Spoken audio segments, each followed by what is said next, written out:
I think the most fundamental change for us as an industry Hmm. is the customer data. Now, Yeah. the customer owns their own data, right? And Ford, as our one of our key pillars is to be the most trusted company. And so we take that really seriously, that the customer needs to own their data. But to the extent that the customer gives us permissions with that data, the real change here is that we need to blur that line between whose customer is it, right? Is it the dealer's customer? Is it the OEM's customer? Okay. Mm-hmm. And that's a space that is that can be a difficult discussion, right? Yeah. Because certainly, and I fully respect the dealer's point of view that this is our customer. But in this new world where we have this data, we need to make that completely seamless. We've got to we can't be kind of debating whose data is this. We have to be collaborating on how we serve the customer. So, there are things the data that will come off the vehicle that will allow us to be very targeted Yes.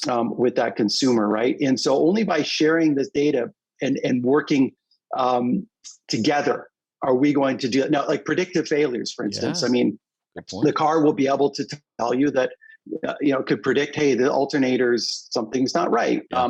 You should get into a dealership. I mean, those are the kinds of things that we need to have seamless communication with the consumer. And then the whole idea of, think about your social feed. Like, when I go on Instagram, Hmm.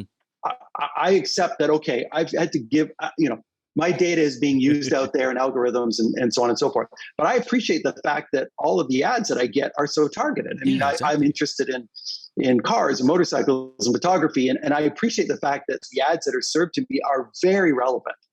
And every now and then I get something in my feed, an ad that's completely not relevant. And it almost annoys me. It's like, what's this doing here? How did that happen? This isn't right. And yeah. And so if you think of let's think of an F-150, Hmm. we'll know, we sell an F-150 and it's got a trailer tow package, let's say. We don't know whether the customer ever uses it. But with a connected vehicle, That's true.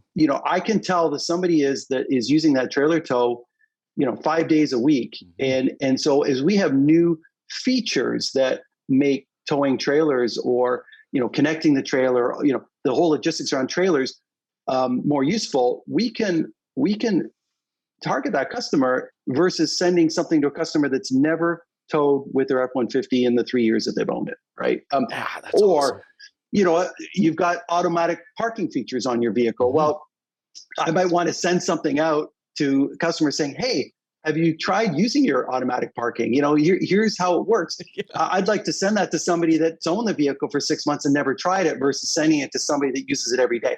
So, there's just a wonderful opportunity to really communicate with the customer on their terms in a very value added way. To me, that's why sharing this data between the dealer and the OEM Hmm. is just really fundamental. And if we can get that right, we can create a customer experience like they've never seen.